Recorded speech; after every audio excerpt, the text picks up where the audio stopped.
Betul. Jadi di episode kali ini, Mas Eko, yang saya ingin bahas dengan Mas Eko tentang timnas Indonesia, tentang para pemain diaspora yang berada di timnas Indonesia, dan juga tentang isu yang dalam beberapa hari terakhir ini lagi rame banget nih tentang polemik ya, eh, double paspor dari para pemain diaspora Indonesia ini kan isu yang berkembang menjadi bola salju ya dalam beberapa hari terakhir sebelum kemudian ada klarifikasi lah dari Dirjen Imigrasi ya.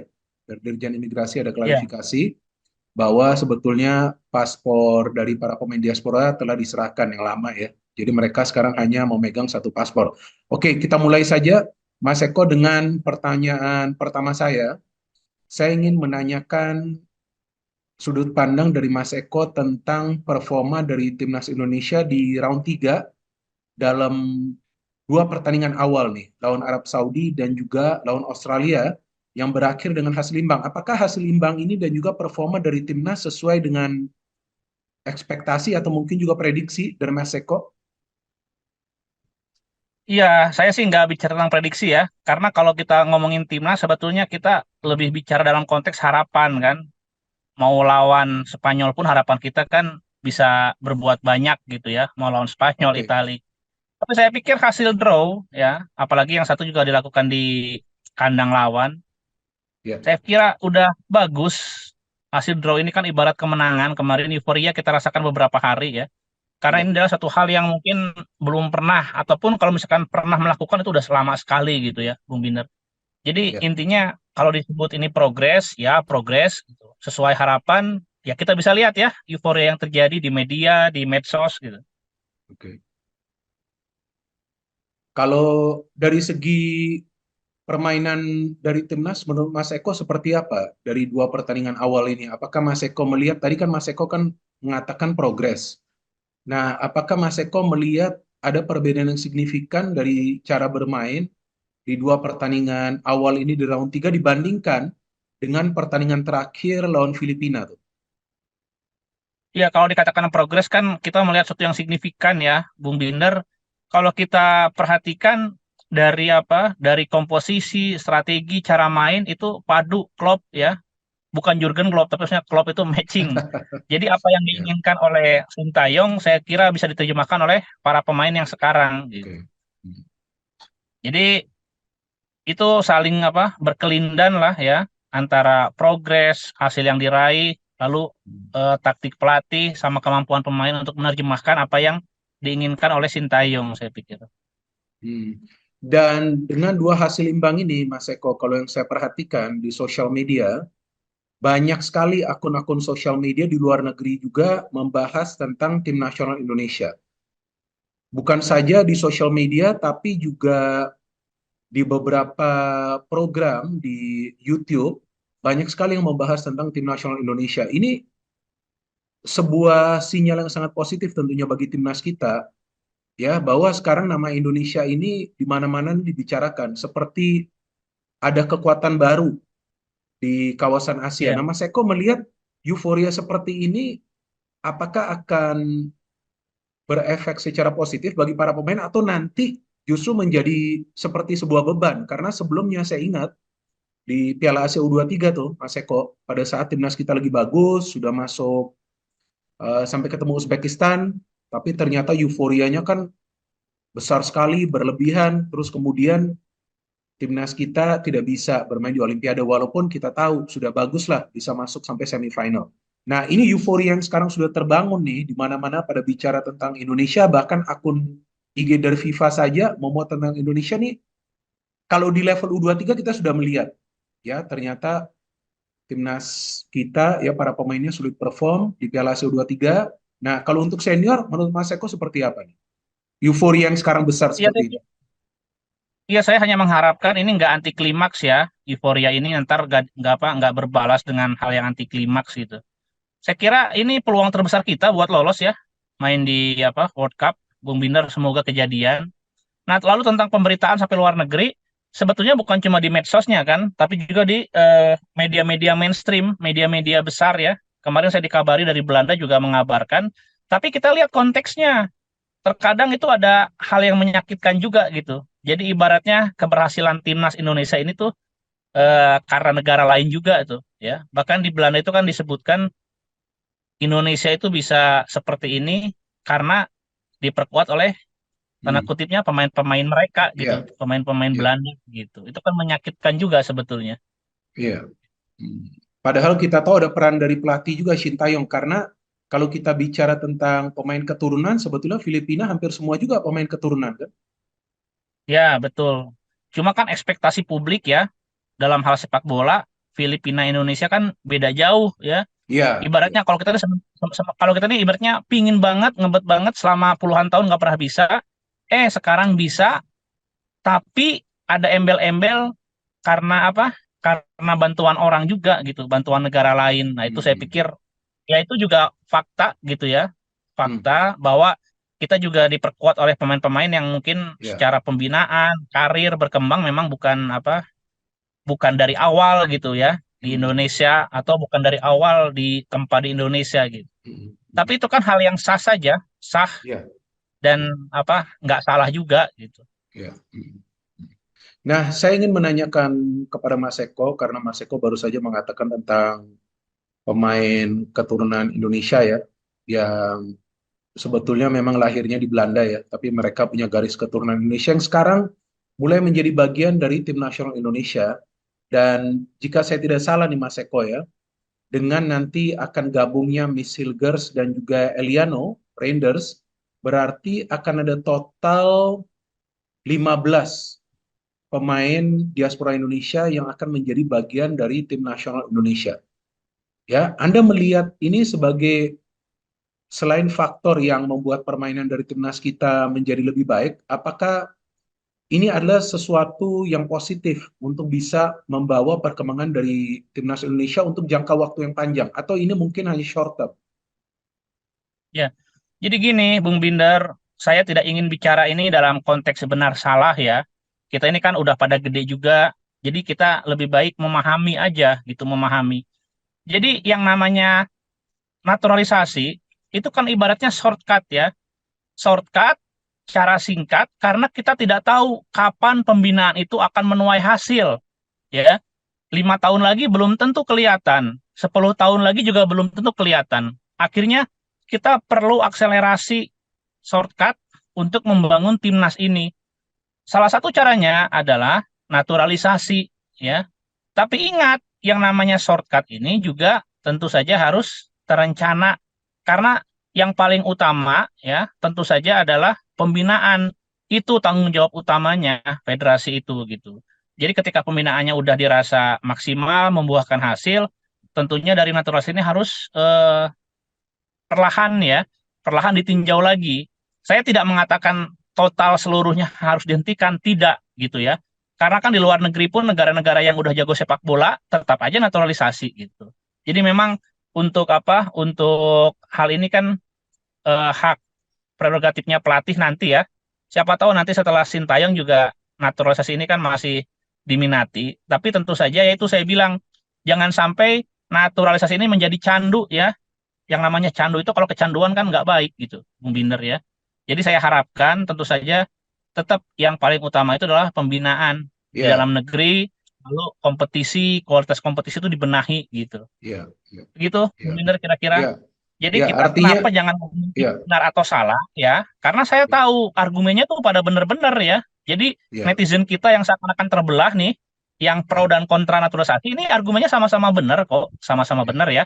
Yang kontra pasti tidak ingin dikatakan kuno. Enggak, mereka bicara dalam konteks yang bagus juga tuh. ya. Pembinaan, lalu bibit asli, bibit lokal dan sebagainya ya. Lalu yang pro juga mengatakan, oh ini hal yang nggak apa-apa kok. FIFA juga menghendaki, mengizinkan. Ya.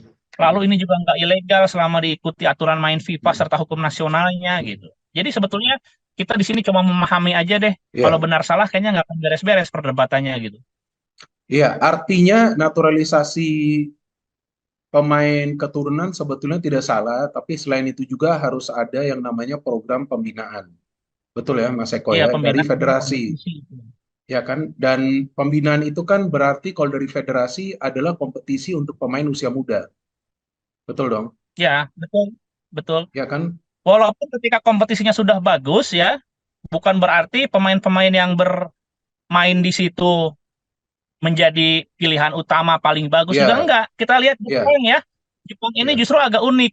J-League-nya ini kan terbaik ya di Asia ya, J-League-nya itu. Bahkan salah ya, satu yang paling rapih di dunia. ya, Tapi justru pelatih Jepang itu mengutamakan pemain-pemain yang tidak bermain di J-League. Justru pelatih Jepang betul, yes, mengutamakan pemain-pemain yang berkiprah di Eropa gitu. betul, Nah, jadi ini betul, ada hal yang unik gitu ya tentang prioritas pilihan ini yes, ya, masih terus dinamis. Tapi bukan berarti ketika pelatih Jepang memilih pemain-pemain yang bermain di luar Jepang lalu kompetisinya ya, nggak ada artinya. Tentu ya, saja itu hal yang keliru juga gitu. Karena ya, ketika mereka mengirimkan pemain ya awal ya, karirnya kan tetap ya, di domestik ya, domestik gitu. ya, iya, betul. Artinya bahwa pembinaan pemain yang nanti dilakukan dari hasil kompetisi pemain usia muda juga tergantung dari sang pemain yang nanti muncul kan. Mereka juga harus bisa perform karena kan kita tahu untuk bisa menjadi pemain timnas kan ada slotnya. Nggak mungkin bisa Betul. 100 pemain yang dipanggil kan, dan yang akan dipilih adalah pemain Iya. yang bisa perform. Dan saya juga sepakat dengan apa yang Mas Eko katakan bahwa negara-negara yang sepak bolanya saja kuat itu juga sebetulnya ya memakai pemain keturunan. Contoh ya, itu Australia itu. Mas Eko, pemain mereka tuh yang tinggi tuh di belakang Harry Suter itu sebetulnya bukan lahir di Australia. Ya. Nah, dia itu lahir di Skotlandia, bahkan pernah membela timnas Skotlandia U20, tapi akhirnya di level senior dia pilih Australia. Iya. Jadi Nah, ya ada regulasi ya. Jadi kalau kita bicara naturalisasi ini kan ada dua sistem hukum nih yang diikuti. Pertama adalah sistem hukum FIFA-nya ya, sistem hukum komunitasnya. Ini bicara tentang bahwa FIFA menginginkan yang naturalisasi ini tidak boleh memperkuat dua negara di level yang sama gitu ya. Terus kalau pernah junior dibatasi berapa kali ketika dia umur berapa gitu. Jadi memang jangan ada stigma satu orang ini membawa kejayaan untuk dua negara gitu. Itu dari FIFA. Lalu belakangan kan dihendaki bahwa ada garis darah ya, garis keturunan dari mungkin paling enggak di kakek neneknya ya, Bung Binder ya, di kakek ya, neneknya. betul, Nah ini betul. selaras juga nih sama kehendak Pak Jokowi. Jadi ini sekaligus meluruskan karena banyak yang mengira bahwa pemain itu harus berdarah Indonesia itu merupakan aturan dari hukum nasional. Tidak ya. Jadi undang-undang tentang kewarganegaraan, Undang-Undang 12 2006 itu tidak melihat dari situ gitu. Mau dia sama sekali sama sekali tidak berdarah Indonesia pun ya tetap bisa naturalisasi gitu. Tetap bisa jadi pemain sepak bola walaupun asalnya WNA jadi WNI itu nggak masalah gitu. Nah, tapi kehendak dari Pak Jokowi ya, keinginan Pak Jokowi itu selaras tuh. Artinya artinya itu Pak Jokowi setuju dengan FIFA bahwa yang dinaturalisasi itu setidaknya memiliki ikatan darah, hubungan darah Hmm. ya. Gitu. Iya, kan Mas Eko adalah peneliti hukum olahraga ya. Jadi Mas Eko tahu ya tentang tahap-tahap naturalisasi ini bukan saja dari segi aturan FIFA, tapi juga tentunya dari segi aturan dalam negeri. Ya, betul ya Mas Eko ya. Ya, ya, Bung Binder. Jadi jujur saja ya, itu waktu itu kemarin lusa itu hari apa ya? Hari Sabtu kalau nggak salah ya. Hari Sabtu apa hari Jumat? Itu yang menghubungi saya terkait statement Pak Peter siapa? Peter siapa itu yang ex dubes Peter Polandia Gonta. itu. Ada beberapa media yang saya tanggapin itu cuma Pandit Football sama Bung Binder sekarang ini. Karena gini, karena ini kan kompleks ya, tentang kewarganegaraan kompleks. Takutnya kalau saya cuma wawancara biasa, nanti terputus. Kalau nggak utuh, nanti jadi salah gitu ya. Jadi salah takutnya itu. Karena kan kelemahan saya dalam isu ini adalah saya bekerja untuk Kementerian Hukum dan HAM. Itu kelemahan saya kenapa? Karena di Kemenkumham ini kan banyak pejabat-pejabat terkait dan lebih Hmm. berwenang gitu. Makanya kalau Hmm. misalkan nanti di pemberitaan dikutip nggak utuh, ya nggak bagus juga gitu ya. Ya, Takutnya seperti ya, itu. Tapi kalau kita ya, bicara langsung seperti ini utuh, lalu kemarin Pandit Football juga kan live ya, live space ya, Twitter ya, itu ya, juga utuh, itu saya nggak keberatan gitu. Jadi Bung ya, Binder, ini mungkin saya ya. awali dengan ini ya, dengan Hmm. cara WNA menjadi WNI seperti Ya, apa ya. yes. Di Undang-Undang 12 tahun 2006 tentang kewarganegaraan, itu ada tiga Oke, cara nih. Warga negara asing untuk menjadi oke, WNI itu ada tiga cara. Cara yang oke, pertama adalah cara yang konvensional. Dan Oke. ini mungkin yang paling Hmm. ribet, paling berat ya, karena ada Hmm. persyaratan harus tinggal di Indonesia 5 tahun berturut-turut Hmm. atau 10 tahun tidak Hmm. berturut-turut, Binder. Nah, ya Oke. itu. Lalu cara yang kedua itu adalah perkawinan, melalui Oke. perkawinan. Jadi si WNA ini mengawini warga negara Indonesia. Oke. Itu juga dia bisa nanti mengajukan dapat Oke. kewarganegaraan Indonesia. Nah, Oke. cara yang ketiga Oke. ini diatur di pasal 20 Undang-Undang Pasal 20. Kewarganegaraan. Oke. Dan inilah sebetulnya yang paling ramai dibicarakan tuh ini, pasal ini nih. Oke. Karena Oke. pasal ini mengatakan bahwa seseorang bisa diberi kewarganegaraan Indonesia jika dia telah berjasa untuk bangsa, ya, Oke. dan untuk Oke. kepentingan negara. Nah, Oke. ini nih yang dipakai oleh atlet-atlet ya, oleh para Hmm. pemain sepak bola ini kebanyakan lewat pasal ini, lewat pasal 20 ini. Hmm. Jadi mereka tidak perlu menikah dengan orang Indonesia, mereka juga Oke. tidak perlu menetap di Ya. Indonesia dalam kurun tertentu, Hmm. tapi mereka bisa dikasih WNI asalkan dianggap untuk kepentingan negara. Jadi Oke. negara memerlukan mereka gitu. Dalam Oke. artian ya, dalam Ya. bola bermain untuk timnas, diperlukan oleh timnas. Oke. Oke, ini pasal 20 tahun berapa ini? Pasal 20 ya di tahun 2006 itu udah muncul tuh, Oh, Undang-Undang 12 tahun 2006. Oh iya oke. Bung Tahun Binder, 2000. ini juga mungkin untuk untuk netizen yang mendengar kita nih. Kenapa saya Ya. merasa dalam hal ini, kemarin kan saya udah bilang kan, saya malas bicara nih ya.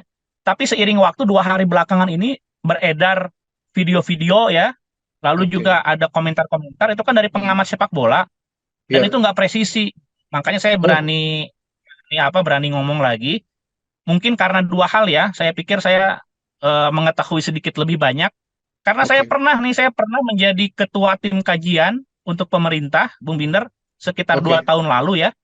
Tim Oke. ini terkait dengan nilai kemanfaatan pemberian Hah? kewarganegaraan RI untuk para atlet WNA, Oh, khususnya sepak bola.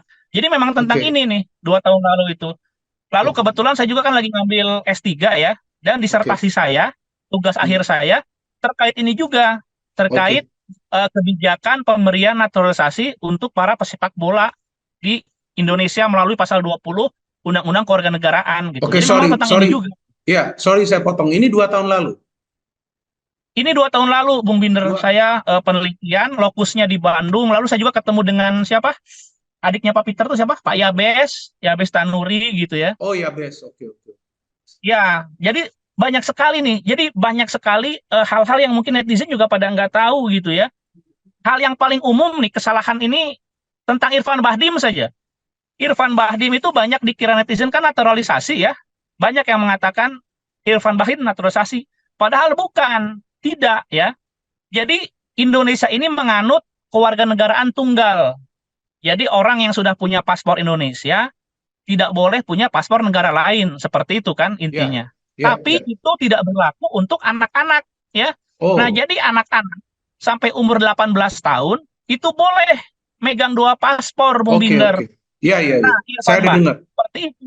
Ya, jadi Oke, dia tuh dari anak-anak sampai umur 18 dia megang 2 paspor. Nah, oke, ketika umur 18 harus memilih dia mau warga negara mana. oke, Dan Irfan Bahdim memilih Indonesia. Artinya Irfan Bahdim bukan naturalisasi, tapi Irfan oke, Bahdim adalah anak ya. Jadi nama prinsipnya ini, nama asasnya itu adalah kewarganegaraan ganda terbatas. Nah, terbatas karena memang harus sampai 18 tahun ya, aja. Jadi Irfan ya, Bahdim itu nggak naturalisasi, tapi dia memilih warga ya. negara Indonesia ketika sudah tiba saatnya. Oke, Gitu, oke, Bung. oke. Jadi yang saya ingin tanyakan pemain-pemain yang sekarang menjadi warga negara Indonesia dengan pasal 20 ya, tadi tahun 2006 Iya. ya. Betul ya? Yang Mas Eko katakan Pasal tadi. 20 Undang-Undang 12 tahun 2006. Oke. Nah, artinya sesuai aturan dalam negeri kita dong. Betul ya? Iya, sudah sesuai. Jadi gini nih, kalau yang zamannya Pak Erick Thohir ya, itu kan terpenuhi semua unsur pasal 20 ini, yaitu untuk kepentingan negara kan, yang diartikan harus bermain untuk timnas ya. Nah, di zamannya Pak Erick Thohir ini, semua pemain yang naturalisasi kan bermain untuk timnas, dibutuhkan Ya, oleh betul. pelatih timnas kita, berarti terpenuhi gitu. Nah, tapi di masa lalu nih, Bung Binder, sebelum Ya, kepemimpinan Pak Erick Thohir, oke. terjadi hal-hal yang nggak sesuai, di mana Oh, unsur kepentingan negaranya tidak terpenuhi. Ini saya bicara tentang pemain-pemain yang naturalisasi lewat pasal 20. Tadi kan kita sudah bahas ya, kalau Ya, mau pakai betul. pasal 20 Yes. harus Ya, ada ya. unsur kepentingan negara. Nah, ini Betul, betul. pemain-pemain ini ternyata tidak bermain untuk timnas ya. Ya Anda tinggal cek saja. Ada beberapa pemain yang lewat pasal 20 tapi nggak bermain buat timnas. Nah, itu berarti nggak terpenuhi itu unsur utamanya syarat Oke, lewat pasal sebentar. 20. Oke, sebentar, sebentar. Mereka tidak terpenuhi melalui pasal 20, tapi terpenuhi melalui pasal lain. Tapi dipakai pasal 20, seperti Nah, itu. kalau misalkan gini, kalau misalkan dia tidak bermain untuk timnas ya, tapi dia lewat jalur perkawinan, kalau enggak lewat Itu jalur bisa. menetap seperti Christian Gonzalez ya, itu enggak masalah. Yang saya permasalahkan adalah mereka lewat pasal 20, artinya untuk kepentingan negara, tapi ini enggak main untuk timnas gitu. Oh. Nah, di masa lalu itu yang saya bilang sebelum sebelum zamannya Pak Erick Thohir, itu patut diduga, ya ini hasil riset saya ya, patut diduga itu untuk kepentingan klub. Karena apa? Karena kan ada kuota pemain asing ya, Bung Binder. Jadi Ya. Bung Binder menginginkan 5 orang asing nih, misalkan main untuk klub ya. Tapi ternyata kuota cuma 4. Artinya satunya ini kan harus jadi WNI kan? Lewat apa? Lewat naturalisasi. Itu juga mudah ditelusurinya. Karena apa? Karena biasanya sponsornya itu ya klub itu yang mensponsori, yang ngurus-ngurus gitu. Sedangkan kalau sekarang ini kan yang ngurus-ngurus PSSI. Artinya Ya. apa? Artinya memang untuk timnas. Nah, kalau masa sebelum ini ada kejadian. Jadi bukan untuk timnas tapi untuk kepentingan klub ya dalam rangka menyiasati kuota pemain asing di Liga Indonesia. Itu mudah kok ya, tinggal dicari. Tapi yang paling parah ya, jadi maksudnya pemainnya juga kurang terkenal, nggak bagus. Jadi secara teknis nanti kita bicara, Bung Binder, aspek teknis ya. Iya, Jadi iya, iya. pemainnya nggak terkenal karena klub-klubnya juga klub-klub yang aduh gimana gitu ya. Ini ada namanya goods time. Coba gampang di googling ya, pemain naturalisasi namanya Goods Time aja. Goods Time. Nah, itu tuh parah banget. Dia tuh main di Liga 1 aja tidak gitu ya. Artinya apa? Artinya pemain ini kan secara kualitas pun tidak ya, tidak oke. Jadi secara teknis juga ibaratnya masih di bawah pemain-pemain lokal kita, dan dia nggak main buat timnas dong. Nah, itu tapi kok bisa pakai pasal 20? Nah, itu kenapa ya? Nah, itu yang perlu dikritisi itu sebetulnya gitu. Kok bisa Namanya Anda Goods cari Time. tahu? Kok Anda Ya bisa cari silakan tahu? kita cari tahu. Ya, nanti cari tahu sama Bung Binder lah. Ya, Saya baru dengar itu nama itu pemain Goodstein. tuh, Bung Binder. Saya masih bisa ini, biar nyambung ya. Hmm. Bung Binder, Iya, masih iya, iya. connect kita? Masih, masih, masih, masih. Jadi Oh, gini, seharusnya jadi kan bukan pakai, tapi sudah menetap lama di Indonesia. ya intinya dia mau menetap pun tidak memenuhi syarat untuk yang 5 tahun 10 tahun Oh, itu. Jadi dia pakai oh, pasal 20 intinya. Intinya dia itu oke. naturalisasi pakai pasal 20, tapi dia tidak bermain buat Iya, timnas, iya, saya dan ngerti. sebetulnya secara skill pun, secara kemampuan dia nggak oke gitu. Umurnya juga udah apa, udah tua. Jadi makanya saya bilang tidak ideal ya. Tapi untuk zaman Pak Erick Thohir, saya pikir udah oke. Nah, ini eh, ketidakidealan pertama ya. Hal yang anggap tanda Oke, kutip oke, menyimpang itu tentang oke, pemain-pemain lewat pasal 20, oke. tapi tidak main untuk timnas. Nanti nanti ada Iya, lagi nih betul. cerita tentang apa dugaan 2 paspor, nanti ada Bung Binder. Iya, Kita ini bahasnya nanti apa sekarang? sekarang ini pertanyaan saya selanjutnya. Oke. Oke. Jadi Oke. eh, kan beberapa kali Mas Eko mengatakan bahwa di eranya Pak Erick Thohir sekarang memang dipakai pasal yang sesuai dan memang untuk kebutuhan Udah benar timnas lah. sesuai dengan rekomendasi pelatih dong. Ya kan kan Sintayong juga melihat ya bahwa pemain ini dia butuhkan maka itu ya agar dinaturalisasi. Yang isu yang berkembang yang rame banget bahkan ada beberapa orang yang menanyakan kepada saya walaupun saya kan nggak tahu informasinya seperti apa. Saya sampai menelpon Mas Eko kan. Kapan tuh saya Ya. menelpon? Kemarin ya? Kemarin atau 2 hari lalu yang saya ada nelpon, saya ada Kemarin tanya. Sabtu gitu, saya lupa apa Jumat gitu. Jadi Ya, kemarin tuh saya banyak wartawan lupa. nelpon saya, cuma sayanya malas ngomong gitu. Ya, ya. Saya terima kasih Mas Eko menjawab telepon saya. Kan saya nanya, karena rame banget, bahkan ada beberapa orang yang saya ketemu di gym juga, tempat kantor saya juga, loh mereka pada kaget, masa sih ini kan aturan di negara ini, ya gak bisa dual citizenship, seperti yang tadi kan, Mas Eko ngomong kan. Nah, tapi kan isunya ini kan berkembang, bahwa para pemain belum eh, mengembalikan paspor mereka. Belanda lah, ya kan, yang Belanda kan, ini kan para pemain yang sebelumnya kan pegang paspor Belanda. Nah, ini kan isu yang berkembang cukup liar. Sehingga kalau mereka belum mengembalikan paspor, artinya menyalahi aturan dong. Karena kan setahu saya, kalau Iya. kita mendapatkan warga negara Indonesia, kita harus mengembalikan paspor kita ke kedutaan. Ya dong, ke kedutaan besar di sini. Kemudian akan ada suratnya tuh. Sudah dikembalikan paspor, paspor kita digunting sama mereka, terus ditulis cancel. Nah, ini kan Iya. isu yang berkembang nih, bahwa para pemain masih menyimpan paspor Belanda. Nah, kalau dari Mas Eko informasinya seperti apa? Ini betul nggak Nah, sih? saya sih Mereka nggak bicara sebetulnya sudah informasi, cuma ya, sudah mengembalikan paspornya atau enggak? saya bicara riset saya. Jadi gini, gini, Bung Binder, kalau untuk pemain yang sekarang nih, yang sekarang memperkuat, itu saya berani memastikan semuanya sudah mengembalikan paspor. Kenapa? Karena begini, saya tahu lah. Jadi gini ya, jadi yang mengurus tentang kewarganegaraan, kalau di Indonesia itu kan kemarin kan dari Dirjen Imigrasi bicara tentang paspor ya, tentang Iya, paspor tuh. Tapi kalau iya, kita bicara tentang kewarganegaraan, itu lebih dari sekedar paspor. Pak Silmi Karim betul ya, karena beliau kan Dirjen Imigrasi, jadi orang kalau mau buat paspor Indonesia, tentunya dari kewarganegaraan harus udah clear kan, yes, fix dia itu yes, WNI. yes, Nah, yes. perjalanan menuju WNI-nya ini bukan di Dirjen Imigrasi diurusnya, Iya, betul, tapi betul. ada namanya itu Direktorat Jenderal Iya, iya, Administrasi Hukum Umum ya, betul. Direktorat Jenderal Administrasi Hukum Umum, lebih tepatnya di Direktorat Tata Negara. Ini adalah satu unit eselon 1 ya, Ditjen Aku ini di bawah Kemenkumham, sama-sama di Kemenkumham ya. Jadi kalau yang satu imigrasi kan, ngurusin tentang paspor, izin tinggal kayak gitu ya. Nah, ini namanya Ditjen Aku, Administrasi Hukum Umum. Di bawahnya itu ada Direktorat Tata Negara. Nah, di Direktorat Tata Negara ini ada yang namanya bagian pewarganegaraan. Pewarganegaraan ini familiar oleh kita diartikan sebagai naturalisasi. Jadi yang ngurusnya itu sama-sama di Kemenkumham, dan kenapa Pak Silmi Karim mengatakan seperti itu, berarti sih memang sudah clear. Kalau untuk pemain-pemain yang sekarang ya, itu saya yakin tidak ada yang memiliki dua paspor. Karena Hmm. begini Bung Binder, saya kenal ya dengan dengan direkturnya, pejabat Direktorat Tata Negara. Saya tahu mereka itu kerjanya profesional, bagus dan sangat berhati-hati sekali gitu ya.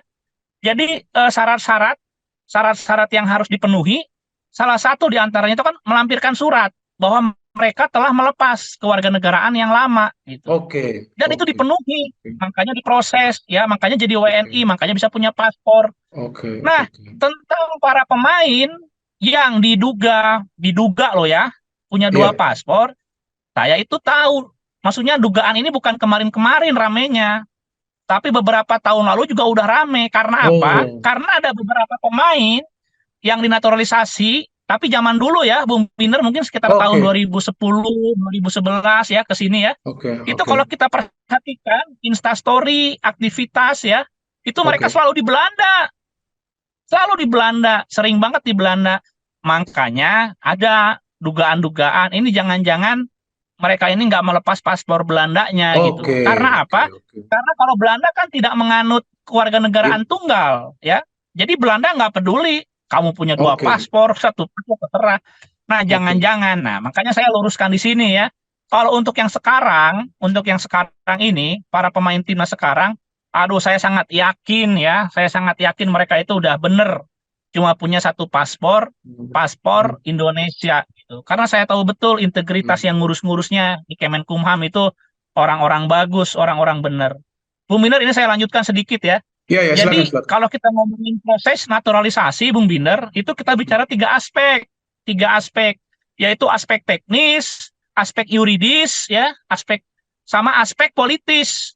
Kalau aspek teknis, kita bicara nih, pemain ini bagus atau enggak, Iya, ya, iya, layak iya, atau enggak, iya, jagoan iya, atau enggak nih, dibandingin iya. pemain Hmm, lokal, hmm. lalu kelebihannya apa gitu ya.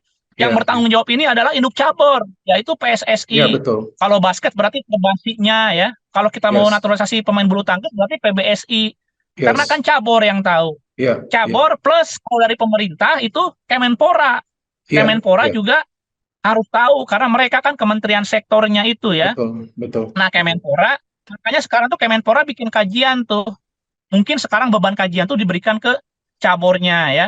Kajian itu kan Oke. harus komprehensif menjelaskan mengapa si pemain ini layak mendapatkan naturalisasi lewat pasal 20. Keistimewaannya apa, lalu Ya, mungkin ya, latar ya. belakang segala macam ya. Itu Oke. faktor teknis Pertama, ya, unsur oke. teknis, itu aspek teknis. Yang kedua ini aspek yuridis. Yuridis, lalu kita bicara tentang hal-hal yang administratif nih ya. Biasa disebut mungkin yuridis formil.